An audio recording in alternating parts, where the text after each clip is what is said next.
Golden दास के द्वारा अगर उकसाने वाला कोई भाषण होता तो सबसे पहले पुलिस उसी को जारी करती। अच्छा। कि देखिए ये जो है गोल्डन दास कह रहे हैं कि हमला करो, घर को तोड़ दो, फोड़ दो, शीशा फोड़ दो, ऐसा ऐसा बोलते दिखाता सबसे पहले। लेकिन उसके पास है ही नहीं, ऐसा कोई बयान ही नहीं है, ऐसा बात ही नहीं हुआ है ये।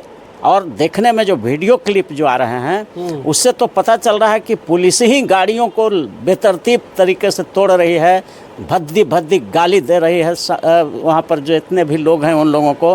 तो पुलिस ने खुद जो है वहाँ पर हाइबॉक क्रिएट किया है और ये बलवा क्रिएट किया है। और गोल्डन दास को तो कुछ बोलते हुए कहीं दिखाया ही नहीं गया है, क्योंकि पुलिस ने एक बहुत बड़ा प्लानिंग करके उनको फंसाया है जी।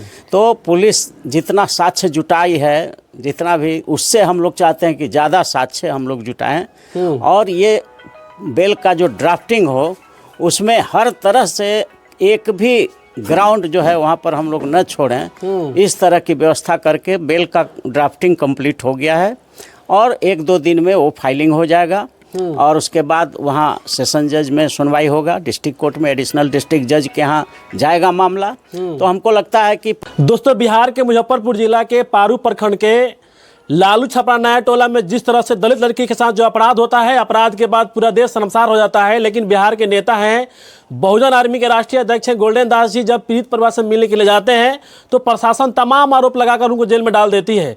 लेकिन जेल जाने के बाद जितने भी उनके समर्थक हैं ये पूछ रहे हैं या सोशल मीडिया में भी लिख रहे हैं कि गोल्डन दास की रिहाई कब होगी। लेकिन मेरे साथ पटना हाईकोर्ट के जाने माने वकील हैं एडवोकेट अरुण कुमार कुशवाहा जी। सर, पारू मामले में गोल्डन दास जी अभी गिरफ्तार हैं मुजफ्फरपुर जेल में, लेकिन उनके समर्थक ये पूछ रहे हैं कि गोल्डन दास जी जेल से बाहर कब आएंगे। आप उनके वकील भी हैं सर। देखिए, बिल्कुल उनका केस का ड्राफ्टिंग हो गया है, सारे साक्ष्य जुटाए जा रहे हैं, चूँकि पुलिस ने एक बहुत बड़ा प्लानिंग करके उनको फंसाया है जी।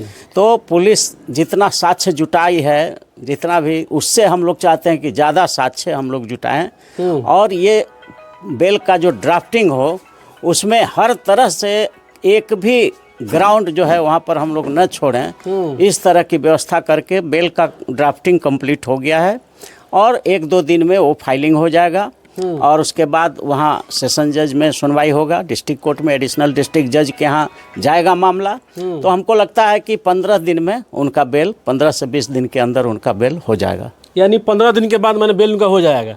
तो यानी मतलब ये समर्थकों के लिए खुशी की बात है एकदम। बिल्कुल, कोई इन पर केस बन ही नहीं रहा है।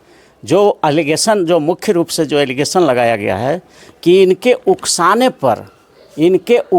पर जो है इनके लोग उग्र होकर के तोड़ फोड़ किए हैं, तो ऐसा कुछ आ नहीं रहा है। उकसाने वाला अगर भाषण होता, गोल्डन दास के द्वारा अगर उकसाने वाला कोई भाषण होता तो सबसे पहले पुलिस उसी को जारी करती। अच्छा। कि देखिए ये जो है गोल्डन दास कह रहे हैं कि हमला करो, घर को तोड़ दो, फोड़ दो, शीशा फोड़ दो, ऐसा ऐसा बोलते दिखाता सबसे पहले।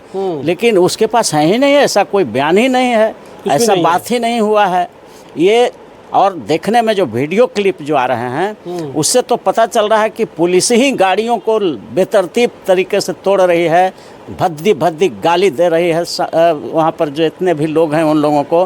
तो पुलिस ने खुद जो है वहाँ पर हाइबॉक क्रिएट किया है और ये बलवा क्रिएट किया है और गोल्डन दास को तो कुछ बोलते हुए कहीं दिखाया ही नहीं गया है। सिर्फ वो थाना पर जो जिस समय वो थे थाना पर, उस समय उन्होंने कहा कि भाई एक नाबालिग, शेड्यूल कास्ट की नाबालिग लड़की को 12 बजे रात में 5 लोग उठा करके ले जाते हैं और तो इसमें तो कोई भी रिक्शा चलाने वाला भी कहेगा कि अपहरण हुआ है, तो आपने अपहरण का सेक्शन क्यों नहीं लगाया? साथ ही SC ST का जो एक्ट है उसके तहत भी बहुत सा धारा इसमें और लगना चाहिए, तो वो क्यों नहीं लगाया? यही बोलते हुए आप मूर्ख हैं क्या जो ये नहीं करते हैं, नहीं लगा रहे हैं? तो यही उनका, इसी भाषण को वो लोग उकसाने वाला भाषण या जो भी कह रहा है, लेकिन ये एक्चुअली कोई उकसाने वाला भाषण नहीं है।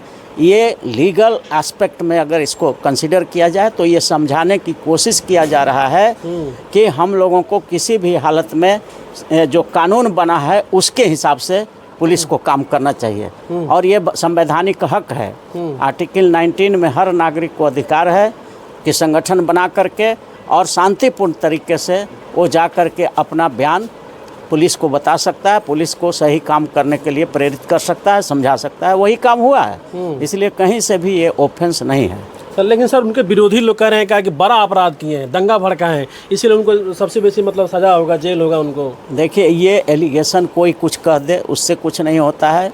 ये तो एस्टेब्लिश्ड है कि गोल्डन दास पुलिस द्वारा जो गरीबों पर अत्याचार किया जाता था, जो भ्रष्ट पुलिस अधिकारी, सारे पुलिस अधिकारी खराब नहीं हैं, लेकिन जो भ्रष्ट पुलिस अधिकारी हैं, जो पैसा के लिए काम करते हैं, जो गरीबों के केस को बर्बाद करते हैं पैसा के बिना, अमीरों के पक्ष में काम करते हैं, वैसे भ्रष्ट पुलिस अधिकारियों के खिलाफ गोल्डन दास हर जगह जा कर के थाना पर कहता था कि भाई आप संविधान के अनुसार काम करिए, आप कानून के आईपीसी, सीआरपीसी, एविडेंस एक्ट के तहत काम करिए, एससी एसटी एक्ट है उसके तहत काम करिए, यही तो कहना था। और ये संवैधानिक बात है। कोई भी कहेगा तो कोई संगठन बना करके, मान लीजिए ये कर रहे थे बहुजन आर्मी बना करके, तो इसमें कहीं से कोई गलत नहीं था। लेकिन चूंकि ये पुलिस अत्याचार के खिलाफ लड़ रहे थे, भ्रष्ट पुलिस अधिकारियों द्वारा किए जा रहे अत्याचार के खिलाफ पूरे बिहार के थाना में जा कर के करते थे, इसलिए जो भ्रष्टाचार पुलिस अधिकारी हैं इनके खिलाफ हो गए और तरह तरह का मुकदमा इन पर, झूठ साच दुनिया भर के मुकदमा डाल दिया है। लेकिन इससे कोई घबराने की ज़रूरत नहीं है।